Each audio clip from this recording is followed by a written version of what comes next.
honoring one's ancestors might seem innocuous enough on the surface. I mean, we kind of do the same thing, but it's the nefarious nature of the spirits that were placated and communicated with during this time of the year that make Samhain and by proxy Halloween such a deadly flirtation, if you will, spiritual flirtation. You know, there are prohibitions against such practices in the Bible. That's why the penalties for this kind of thing, necromancy, you know, in particularly in the Old Testament, carried with it, capital punishment.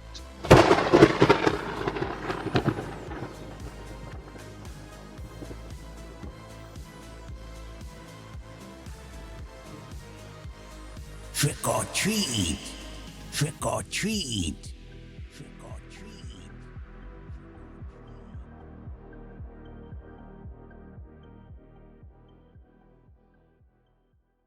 Are you trying to find a way to afford your favorite Bible scholar's next book?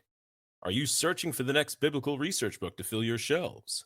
Then if you want to justify a $35 plus shipping and handling expense to your spouse, look for savings on your home and auto insurance at the Better Insurance Agency. We can evaluate your insurance rates with multiple carriers to find you the best deal with the best coverage. Because if history has shown us anything, it's that the biblical narrative is real and that you'd better have a good excuse for your spouse on getting yet another book by Dr. Judd Burton. So choose the Better Insurance Agency and visit us at www.thebetterquote.com today. This is Dr. Judd Burton of the Institute of Biblical Anthropology, and you're listening to the Dig Bible Podcast. We should read our Bible as men digging for buried treasure. The Bible is the world's most popular enigma. Its secrets lost to cultures beneath the sands of time. Or is it?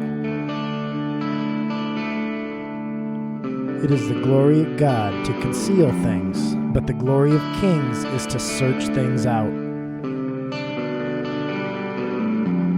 God wants you to seek, to read His Word, to look for that knowledge. He wants you to do that. Man, the people at Nicaea, they chopped out 80 books of the Bible. We need to bring those back. There's more bad guys in this thing than a Bruce Willis movie. Oh, yeah. Let's back it up here. I love the intro to your show because it's exactly right. There's these nuggets of gold in His Word. You guys always say in the show, you got to dig it. Show us your nuggets. God, our Creator, lies outside of time and space and matter. I feel like God'd be like, "Hello, McFly." You ain't got it so far, then. There are secret societies think that they are the descendants of the giant. I mean, isn't this exciting? I mean, you read it, it's like, wow.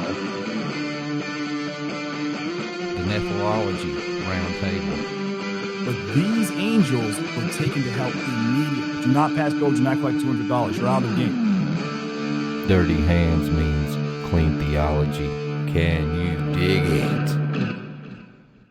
What's going on, all my local guys and gals and long distance pals? We're back. We're back without Ben. Without Ben, it's sad. Our guest today, I think, shamed him out.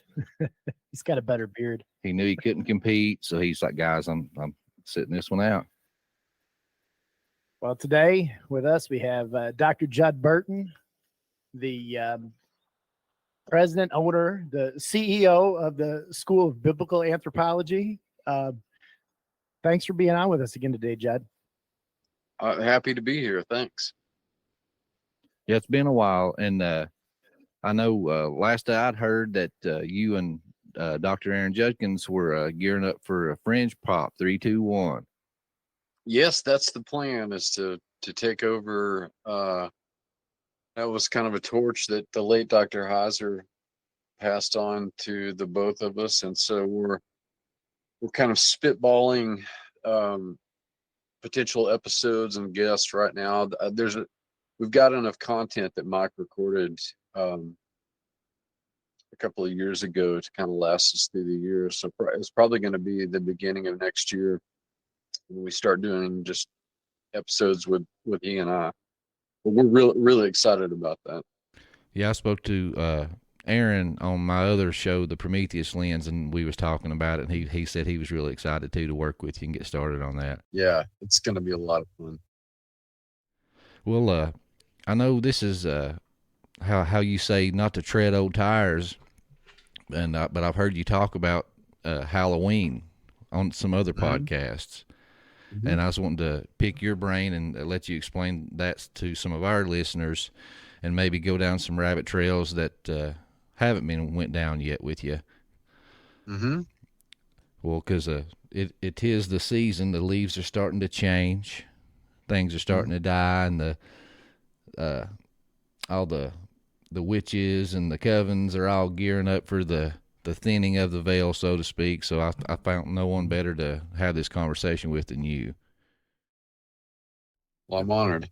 And I think that's a big thing that we're talking about this time of year as a Christian community. You know, there's the Christian people across the country are very divided on what Halloween is and should you celebrate it, should you not celebrate it. And then really I think it's important that we look at its roots. We look where it came from, and the idea, you know, as far back as the Celts.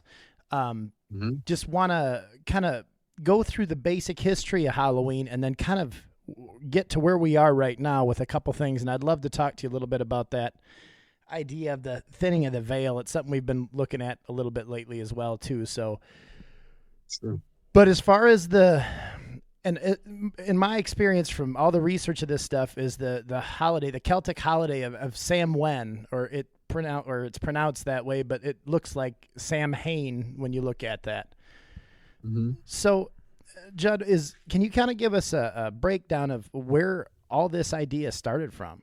Sure. Well, Halloween, that has become such an ensconcement in the popular American calendar, is a direct descendant of as you mentioned, the Celtic festival of Samhain, which was essentially the Celtic New Year, branching that night between October the 31st and the day of November the 1st. This is really just one iteration of a festival, what is technically a festival of the dead or a festival of the ancestors, a time when it was thought that communication with those ancestors was best facilitated when the veil, as it were, between this world and the spiritual world was the thinnest, and such communications were easiest. But ancient though the festival of Samhain is, there are certainly even more ancient precedents for these festivals of the dead, the festivals of the gods, which coincidentally generally fell sometime in the fall between August and November. Even going back to the ancient Near East, you know, there were certainly festivals of the dead that the Canaanites and Phoenicians celebrated, that the Mesopotamian people celebrated. The Romans had Pomona in the fall, which was kind of a harvest festival, but also an homage to ancestors that had passed along, which was really a key feature of ancient Roman society. It was reverence for the dead. There were a number of festivals that the Romans had throughout the course of their calendrical year that gave homage to the dead. Another one was the Parentalia that took place in February.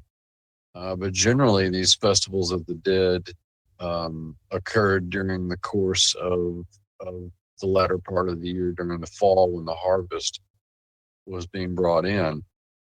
Honoring one's ancestors might seem innocuous enough on the surface. I mean, we kind of do the same thing, but it's the nefarious nature of the spirits that were placated and communicated with during this time of the year that make Samhain and by proxy Halloween such a deadly flirtation, if you will, spiritual flirtation. You know, there are prohibitions against such practices in the Bible. That's why the penalties for this kind of thing, necromancy, you know, in particularly in the Old Testament, carried with it, capital punishment, because of the dangers, implicit in that. But there are all kinds of biblical intersections here that should give people pause about taking part in Halloween. Of course, everybody has to make their own decision. You know, they have to really discern and pray about that sort of thing. But it's not just that we're obeying New Testament admonishments about avoiding the very appearance of evil, but these are ancient practices, the communication with the dead, that, as I pointed out a moment ago, carried with them a hefty fine, not because Yahweh was an overbearing, patriarchal God, but because there were dangers in consulting not just the human dead, but especially the other things that paraded around as the human dead, namely the Rephaim, who are not only linguistically linked with the Rabbah in Mesopotamian mythology, who occupied the dead ancestor kings, the dead god kings that occupied the abyss, the watery abyss, the underworld, but also the Rapha in Ugaritic tradition, who also were venerated. We actually have pretty detailed records in the Ugaritic material about the Phoenicians' rites that were paid to these dead ancestor kings, dead god kings. And along with a list of other things, these were prohibitions that were laid out by God to avoid because of the explicitly demonic nature of the entities that were being trafficked with, essentially. But outside of the Old Testament, and this is based on work that I've done recently on Peneus, in trying to nail down the timing of Jesus's arrival at Caesarea Philippi and the events leading up to the Transfiguration. I had earlier kind of pinned down generally, because scholars had known for quite some time, or I should say that the consensus had been that Jesus had arrived at Caesarea Philippi during the winter before his death. And again, it dawned on me that you had January and February to deal with as well. And so I began to look at February, and it dawned on me that the Lupercalia, which was the festival to Pan, would make a lot of sense if Jesus is firing a shot over the bow of the enemy, so to speak. That would be good timing. But there's another festival taking place against the backdrop of the Lupercalia, and that is the Parentalia, which is this week and a half long festival, a series of festivals where the Romans honored dead ancestors.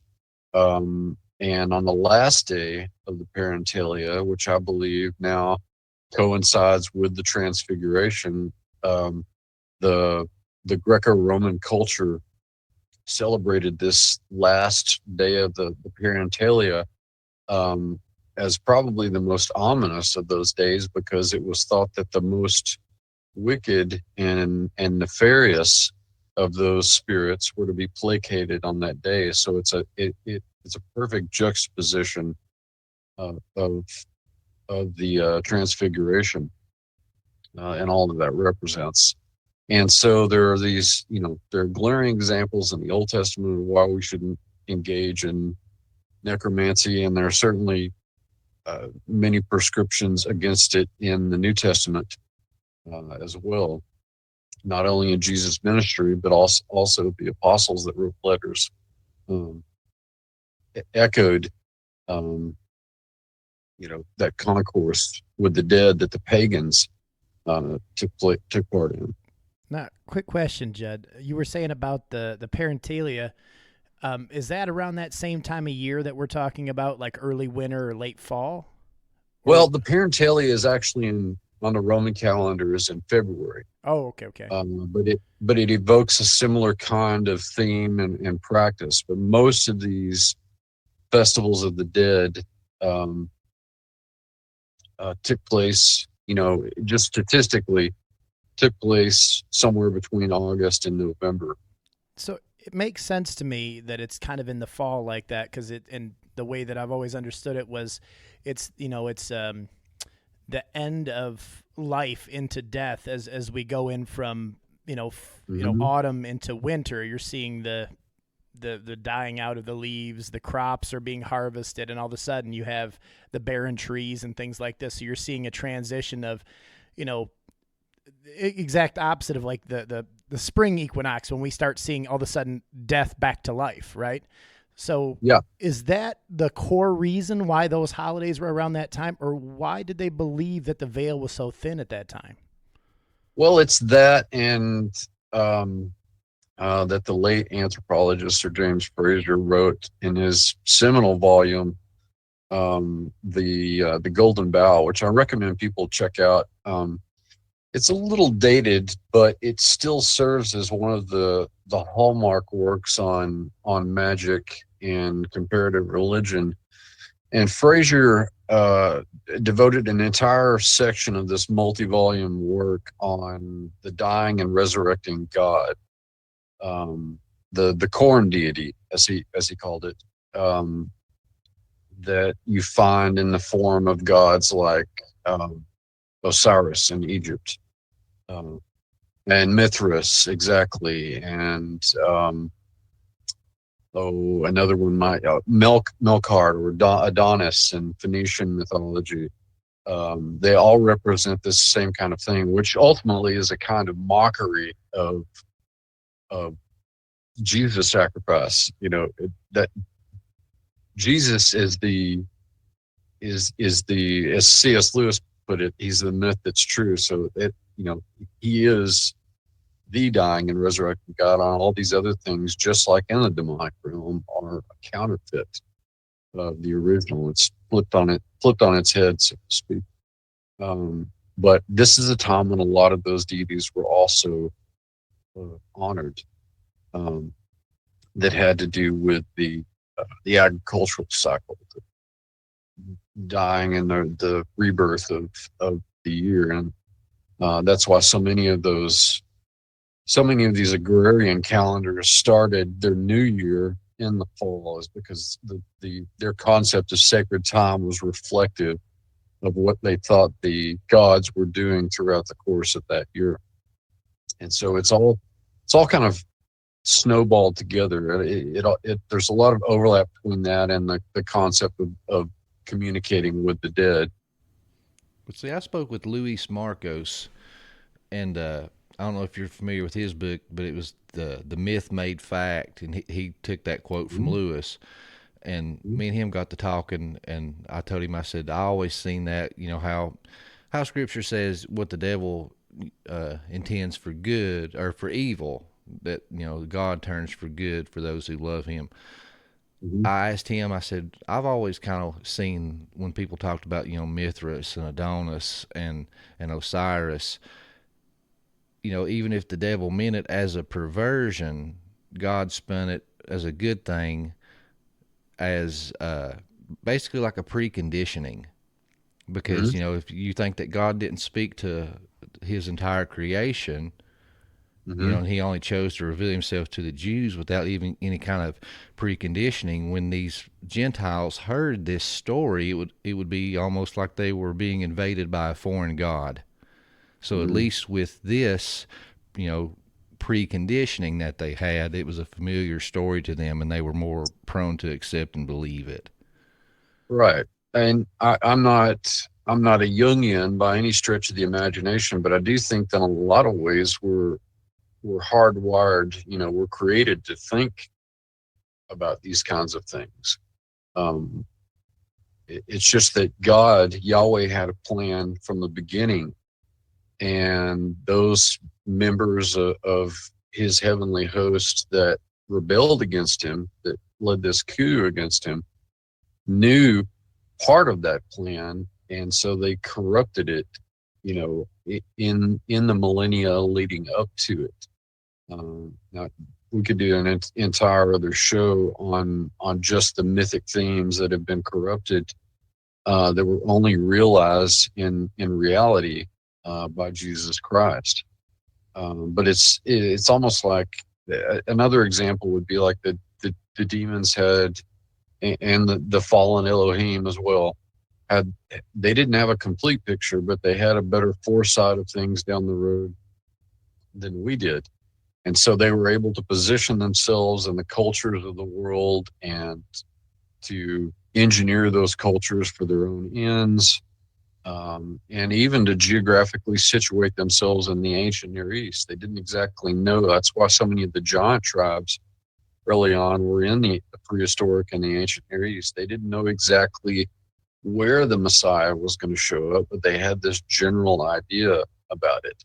And the spirits of these, specifically the Rephaim, are really at the heart of the matter of the subject that we're talking about today.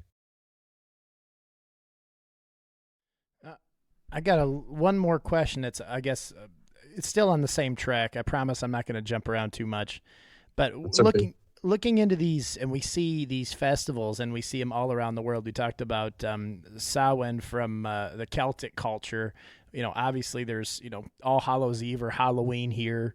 All Saints Day. Well, we look at, literally there's festivals around the world. The Oban Festival, the Festival of Wandering Spirits in Japan, the Qingming Festival in China. Shinto.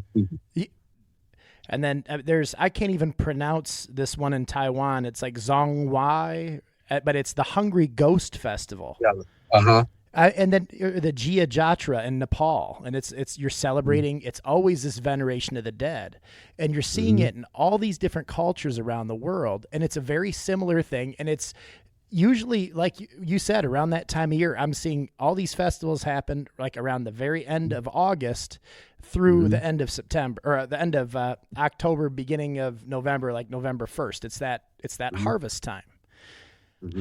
How is all this connected? Where does it come from that each culture around the world has a similar belief, a similar veneration of the dead that, in a pagan festival for this?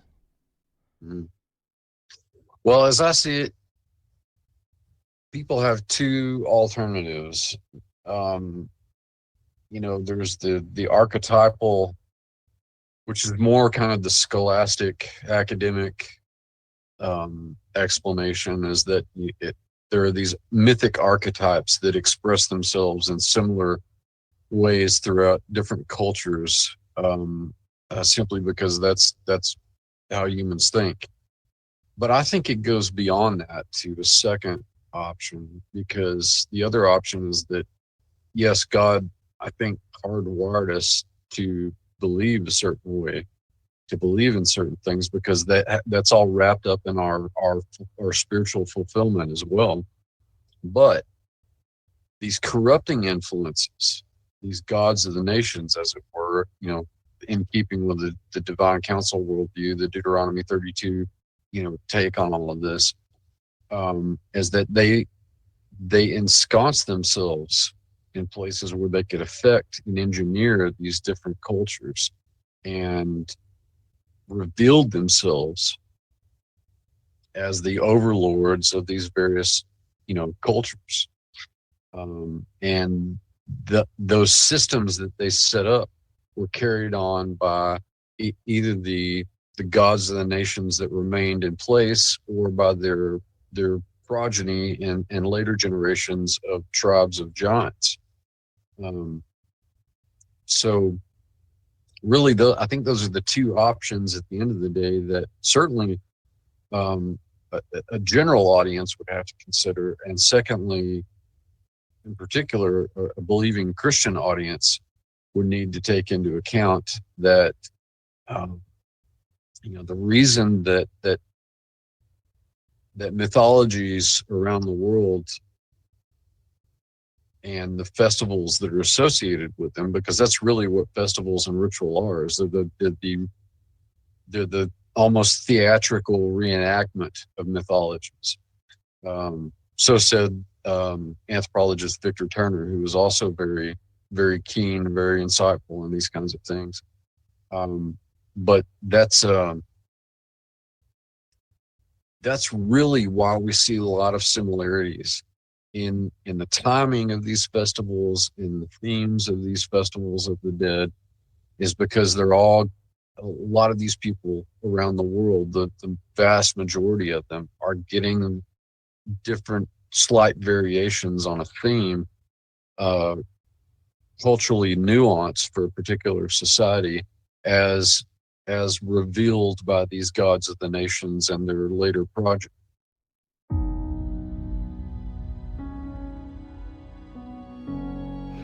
My name's Nick. I'm the owner of Kevlar Joe's, and I'm the roaster. I'm an Air Force Security Forces veteran, a dad to 3 wild boys, and a husband to my wife, Crystal, and a coffee enthusiast. From a family in a small town in Missouri, we started with the simple idea of crafting a perfectly bold cup of coffee. Inspired by wellness and countless pots of stale coffee while deployed, we wanted to craft a bold, clean, and smooth coffee. So we did. And we realized we wanted to share this coffee with our friends. Lord knows we could all use a good cup of coffee right about now. From the farm to your coffee cup, there's nothing like a good, well-crafted, and bold cup of coffee. No matter what time of the day, it's there to pick you up, motivate you, and relax you. We hope you enjoy our coffee. Be bold, be humble, be Kevlar. And you can find Kevlar Joe's Coffee Company anytime you want at www.kevlarjoe.com. And for listeners of the Dig Bible Podcast, use the code, all caps, DIG20, whenever you're checking out to get a 20% off discount. Enjoy. I think you see that too. I agree with you 100%. I think you see that with look at the different carvings on the walls, like the Anunnaki and different around, and you go into South America and you see these same, carrying the little hand bags or whatever those things are supposed to be. They have the same look, and how these cultures would have communicated. If we listen to the mainstream, they would tell us they never ever would have been in communication. There's no way they could have been. But obviously they're seeing something similar. Something's telling them these things to erect these megaliths to these gods that they're calling them these gods, and they're so similar from culture to culture to culture that they had to have that influence. It just makes a lot of sense to me. Right. Well, I wanted to talk to you more specifically about a lot of the lore surrounding this festival, specifically with the Druids.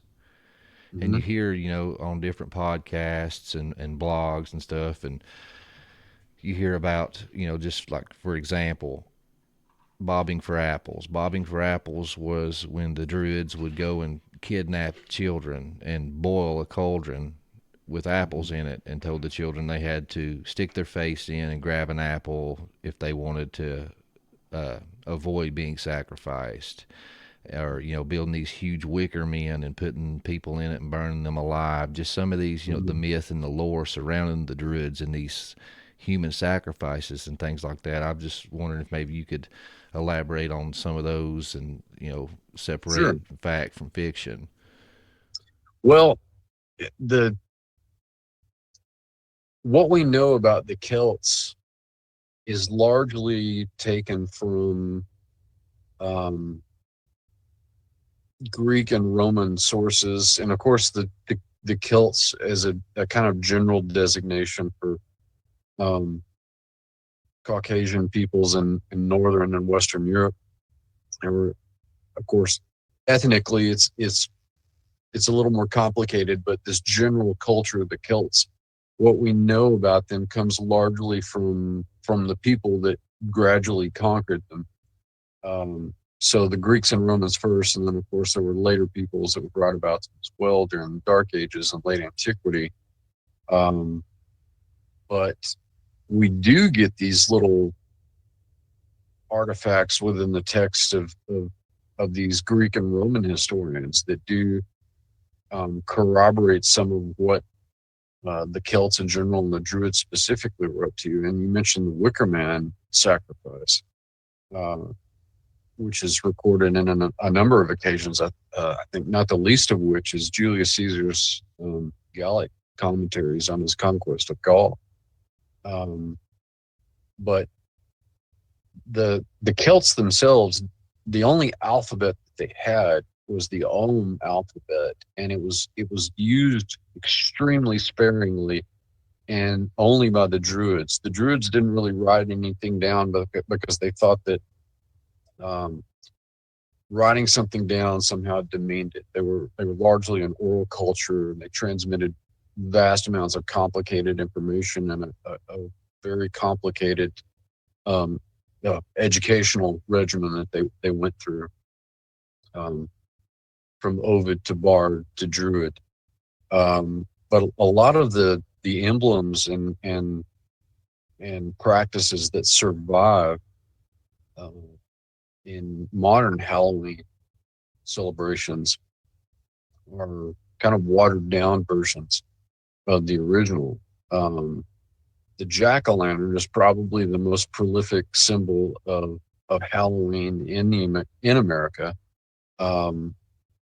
And most of us growing up probably carved pumpkins here and there. This was actually a practice that was descended from not carving pumpkins, but carving turnips with these little faces. And the Celts would put a coal, a hot ember, inside the turnip, because you're doing more fine work with the turnip. You got a little more room to work with than a pumpkin. That's just the American version of that practice. But these, of course, would be set outside. In some instances, they were to ward the Druids off. Not necessarily ward them off, but signify that the proper rites had been followed by family, so that a child sacrifice or some kind of human sacrifice would not be necessary.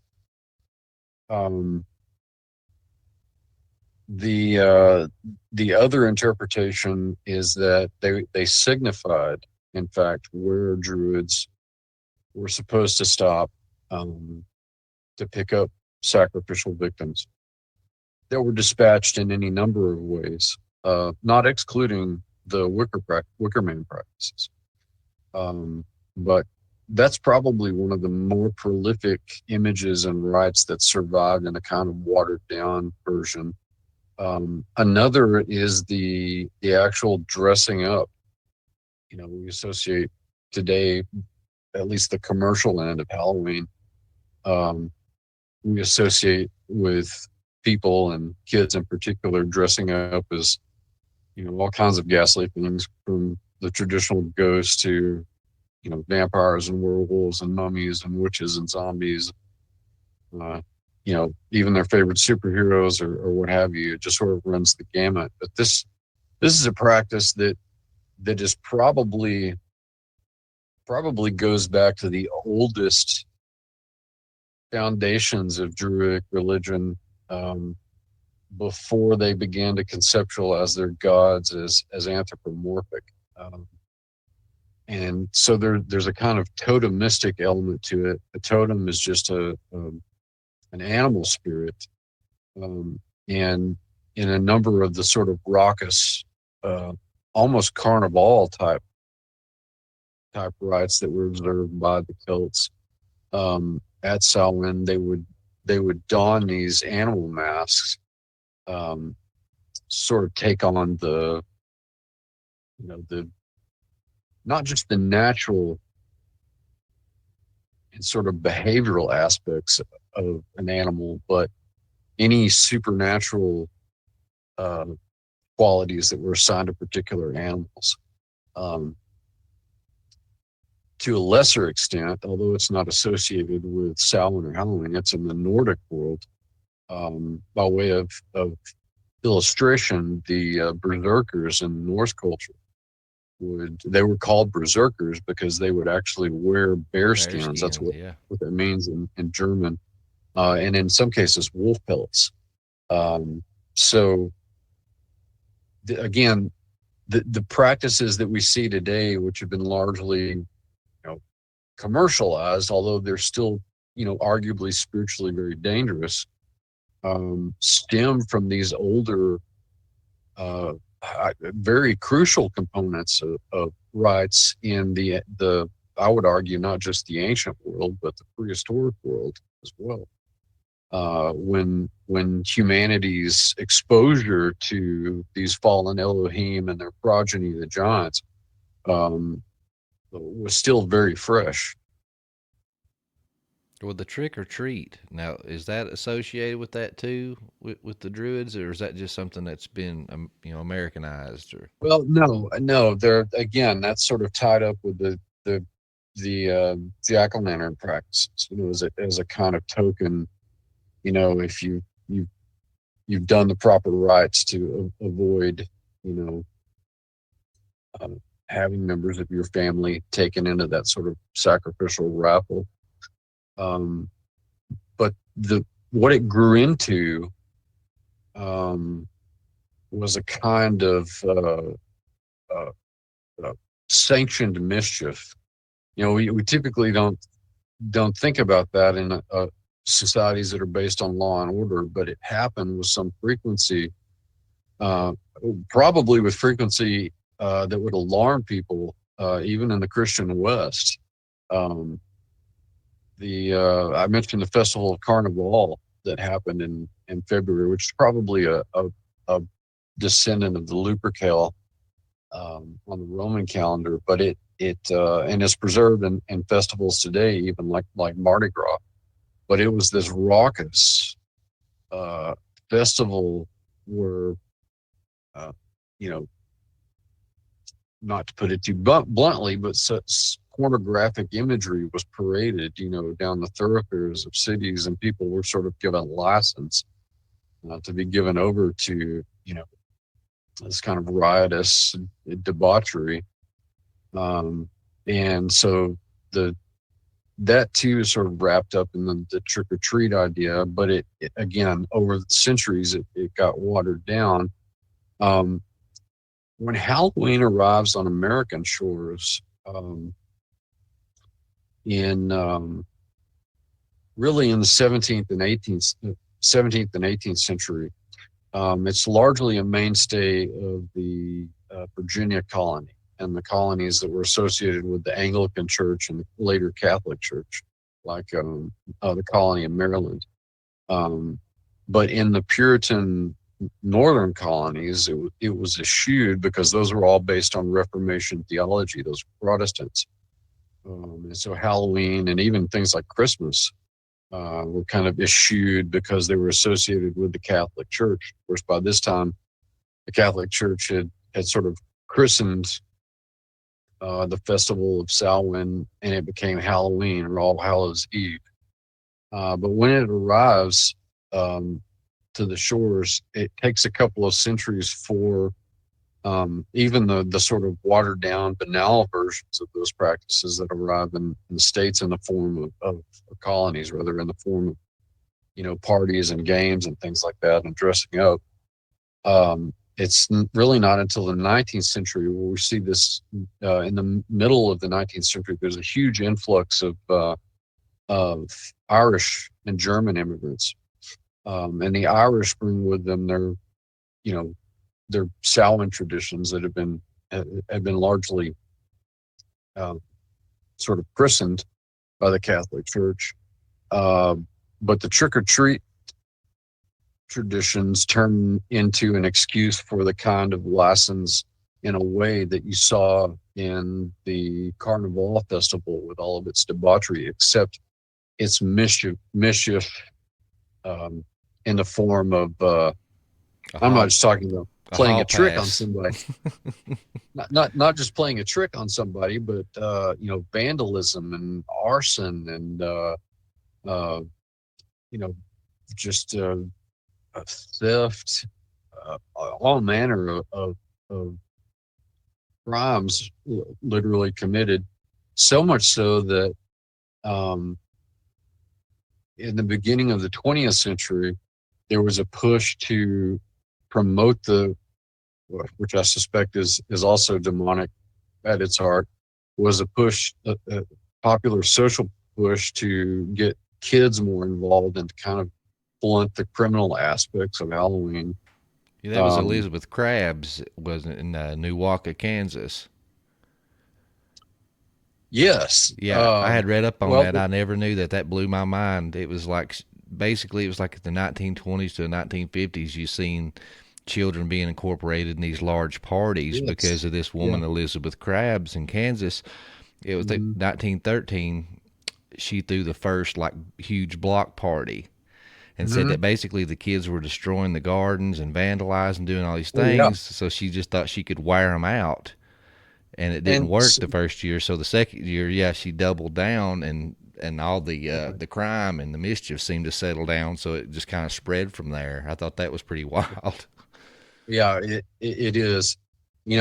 Something that on the surface seems to be well intentioned, and with all that's demonic about Halloween being promoted to children, you can see the supernatural, chess game going on kind of behind that, kind of the demonic stratagem behind it. And that's often, how it happens. It seems innocuous on the surface, much like many people would argue about Halloween today.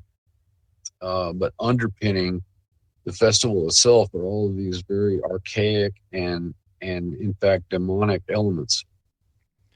Now, a quick question on that, and like I said, not to stray too far off topic, but I kind of feel that the church a lot of times would attempt to, I guess, suppress those pagan traditions by trying to insert their own holidays or trying to put their own traditions in place. I mean, we can look at that with Christmas, right? Jesus was not born on December 25th. We know that. We are pretty sure it was sometime in September now, by looking at everything. So the church puts his birth there to kind of coincide with the winter solstice and the pagan festivals that kind of go along with that. We see traditions in Easter with, an Easter egg, right? We're looking again at some of these pagan traditions that come around with, the church uses it, it's new life, it's Jesus' resurrection, but that's not where some of these other things originally, populated. But it's a fine line, because you're trying to fight a demonic thing, almost using their own game at some point, if that makes sense. Mm-hmm. Well, Christmas is a whole other discussion. I'm sorry, I didn't mean to go too far off. As is Easter, but and we can certainly talk about that around those holidays if you want to. But with Halloween, one of the things you have to understand about church history is that as public paganism began to descend into the shadows,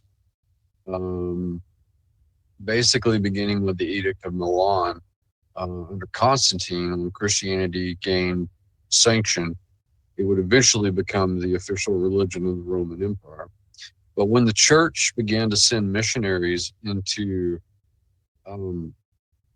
largely parts of Europe, but remote parts of the known world, the Western world at the time, the sort of standing order was to canonize or christen sacred space and sacred time. In other words, for example, if you've got missionaries that are ending up in the Germanic lands, and there are sacred groves of oak trees dedicated to Odin, the church hierarchy would tell the missionaries, look, don't don't chop the grove down because the people are already used to gathering there for their ceremonies. Build a church there. The same thing with sacred time, in the case of like Halloween that we're talking about tonight. They would have said, well, don't throw all of those practices out. Let's make instead of homage to dead ancestors and dead ancestor gods, let's remember our, family saints. members that have passed on. And we'll call it All Hallows Eve, because there were saints, and another reason was that there were lots of saints that didn't have their own day, and so this just kind of became a catch-all, and that's where the word Halloween comes from. All Hallows Eve, All Saints Day, the next day. But yeah, this syncretism was kind of the, whether it was the fledgling Roman Catholic Church or the Eastern Orthodox Church, they had a very similar approach to, these missionaries that they sent out. They would basically take the old agrarian festivals and put a Christian, overlay on them. So that's why, you mentioned a couple of other festivals on the Christian calendar of the year. That's why you see a lot of these, is this sort of Christian gloss is given to them in order to try and bring pagans into the fold and become not ethnophanes, as the Eastern Christians would call them. They're basically unbaptized or in a kind of catechism, being educated in the Bible and theology, but still be able to retain some of those cultural practices. And unfortunately, there are negative and demonic things that were associated with those practices.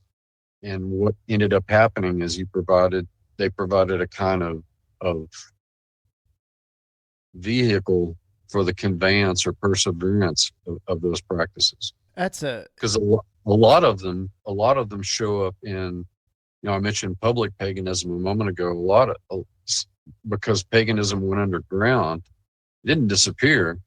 The old gods just became things like fairies and spirits and elves and gnomes and things like that to a lot of the peoples of Europe, and they called them hearth religions because people would practice, they might be regular churchgoers, but they would still maintain these customs in their home around the fireplace. That's why they were called hearth religions. And in fact, the word heathen is taken from that because of these practices that were done around the fireplace. Depending on how long they went on, some families might not even remember why they had these little statuettes or whatever on their fireplace mantle, or why they cultivated certain herbs during certain phases of the moon or something like that. And for people who are interested in this, there are historians like Carlo Ginzburg and what's the guy's name? He wrote a book called Binding Passions. This other guy that I'm trying to think of, Guido Ruggiero. Excellent microhistorical studies on these kinds of practices if people are interested in learning more.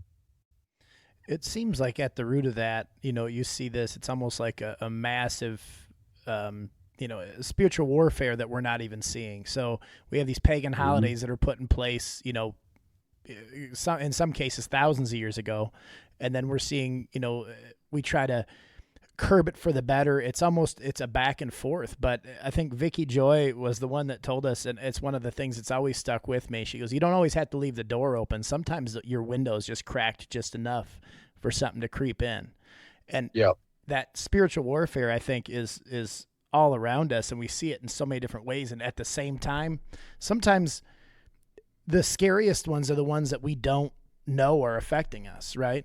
We don't know that that we're letting things in, that things are affecting us in a negative way, but we just accept them.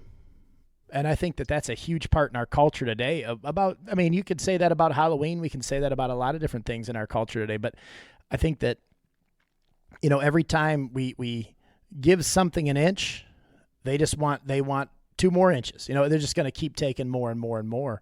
But every time that the church or someone does something, if it was Miss Krabs who did something with the best intent, she strikes back, and then they strike back twice as hard. It's just one of those things that I think we see so much in our society today, and it's so hard because I don't think most people see the underlying, how much of this that we've accepted, how much of this stuff that's become commonplace to us, how much of this is just, it's part of us now. Well, it's a desensitization, and it's almost like the frog in the boiling water. You don't turn the water up to extreme heat on the frog because the frog will jump out. You slowly turn it up, and then it doesn't want to leave because it's nice and warm. And the next thing you know, they're boiled. And it's like these customs and these traditions of men, like us. We grew up, trick-or-treating and dressing up for Halloween. We thought it was fun. Of course, we didn't know all the underlying stuff and histories behind it. And then when you do find out about these things, it's natural that you're like, I've done this for 30-something years, it's harmless. And I love how Tom Dunn said a few weeks ago, he said, what you can't crucify through the blood, men tends to justify. Yeah, that's true. I mean, this goes back to what I was talking about earlier with the gods of the nations, the fallen Elohim and their progeny, engineering culture for their own ends.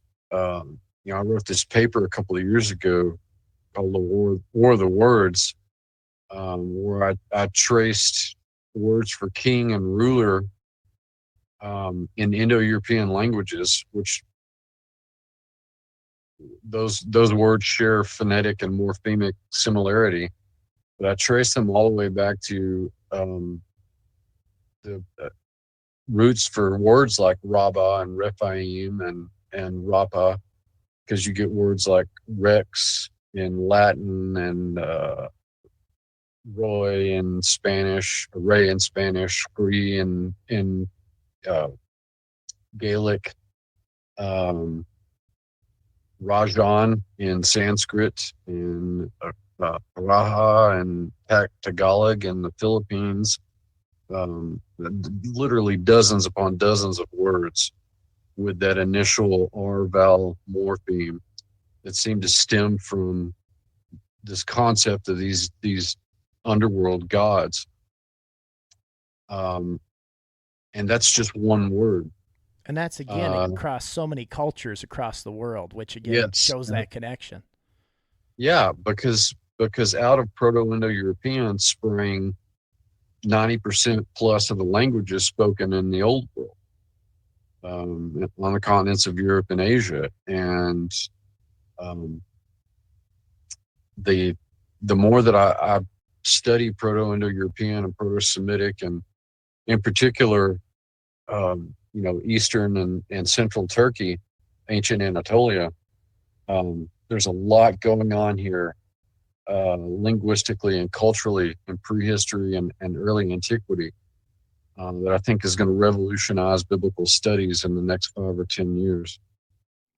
Yeah, because it was just a melting pot. You're right there in the middle of the Mediterranean, and you had all these different cultures, and just, it really was. It was like the melting pot of the world back then. Oh, yeah, but I'm talking about ground zero, and not necessarily Genesis 6 ground zero, but it's the same time frame. We tend to think of middle and lower Mesopotamia, where Sumeria and Babylon and Akkadian civilization and later Assyrian Amorite civilization was. we tend to think of that as where civilization sprung from, but we're having to take those dates millennia back.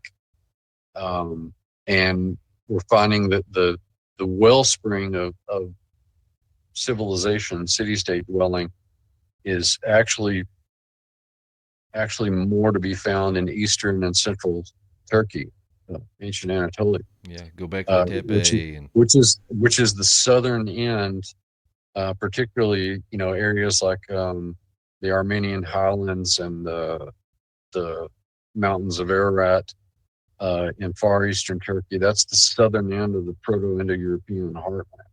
So there's a lot of ideological, cultural, and linguistic exchange going on there. And mixed in with all of this is artifactual evidence at places like you mentioned, Göbekli Tepe, Karahan Tepe, even in more southerly Natufian sites like Tel Caramel, this cult of the dead, which seems to be a fundamental aspect of early human religion. You look back and you think, how many times did God bring up the fact, do not sacrifice your kids to Molech or things of this nature? We see it throughout the Old Testament, I mean, time and time again. And it's one of those things, we talked about that before, the same thing when we talk, Deuteronomy is talking about the, calling upon the dead and, do not, practice necromancy, do not, work with mediums. And God says this countless times. And we've talked about this before and said, if it didn't work, why would God warn us so many times? He's not warning us because it doesn't work. He's warning us because we don't know what we're calling on. And somebody did it. And then I love how, too, in Deuteronomy, it said they sacrificed to demons and not gods. Yeah, to gods that their fathers did not know. Yeah, that had come recently. Yeah, it's pretty crazy. That just blows me away. Judd, you want to give everybody a little plug of where they can find your books, any podcasts, anything you have upcoming? Yeah, people can check my stuff out at burtonbeyond.net.